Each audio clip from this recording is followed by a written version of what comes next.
So I created this masterpiece with acrylic paint and also glue and paper, and this is the final project.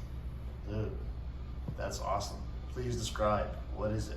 So it's a hill with the moon in the middle and a lot of stars in the sky. So how I made it is I sketched the mountain. I didn't do all of this, but I did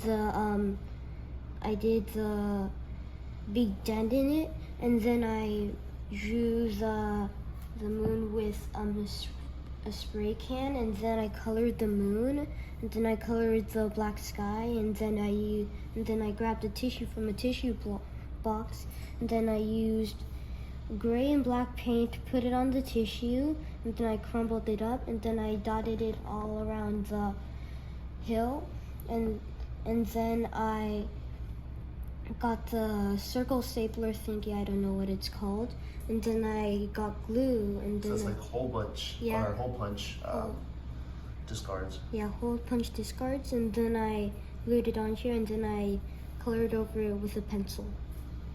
Dude, that is awesome, man. I'm really digging it. That's cool.